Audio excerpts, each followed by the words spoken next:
When I met Bill Hamilton, who later became my father, the foundation of our relationship was body surfing because that's the most, I would say, the most primal aspect of surfing. It's the purest form. It's no fins, no board, no just your body and the energy of a wave. And so I was, at 3, not a great swimmer, and so I would ride his back and use him like my own human dolphin, which my daughters do today.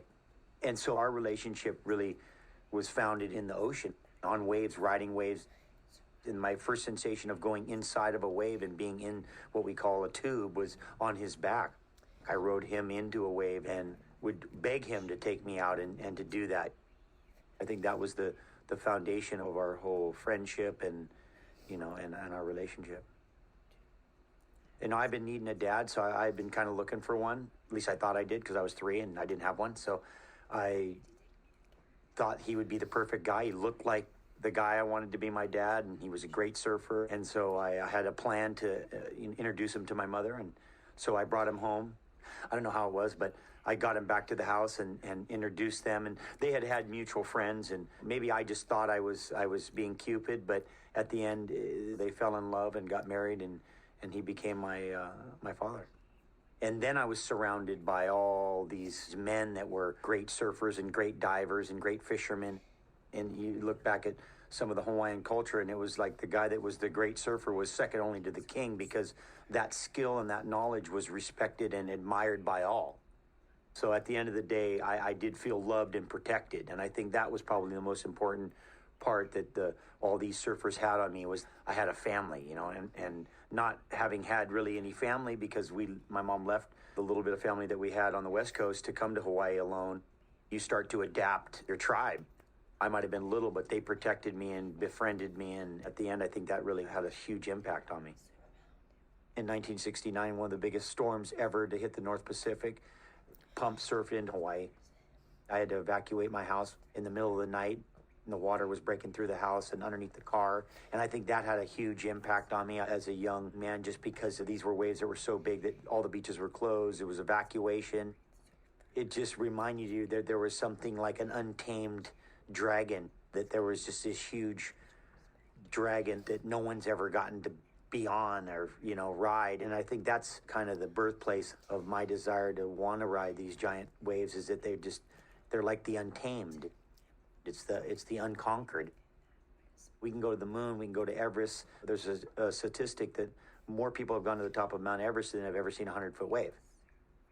And giant waves are so unique in their appearance, and then they disappear. They vanish.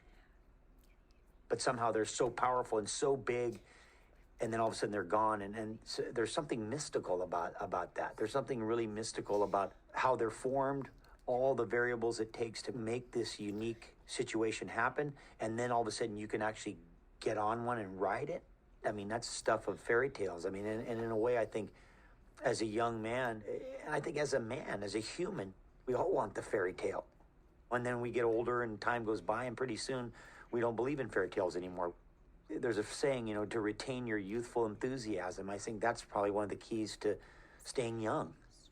Being in the ocean has a powerful effect on your spirit. I was born with that missing gene that tells you you're supposed to be scared or that's dangerous, and I like the thrill. Waimea Falls is a big waterfall.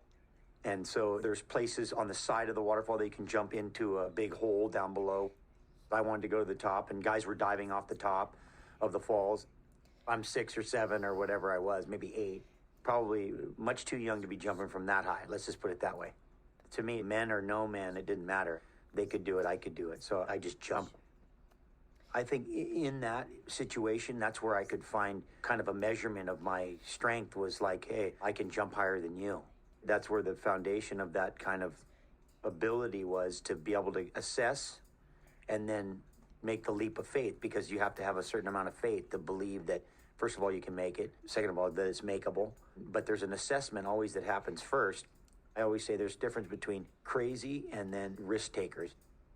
A crazy guy stands in front of a bus and he doesn't move and he gets run over. A risk taker might stand there and at the last second he'll jump out of the way. So you see the bus, you're like, okay, I'll get out of the way, but you're not going to just stand there and go, well, the bus isn't going to hit me. So in a way, there's a certain kind of being realistic about it. You're not just hiking up and just jumping off. You know how deep it is. You know where the rocks are. You've seen other people do it. Maybe you haven't seen other people do it, but you just know what you've done before, and then you assess it, and then once you made the decision, then you jump, and you jump with faith. You just jump with the belief that you can, that you've done everything you know to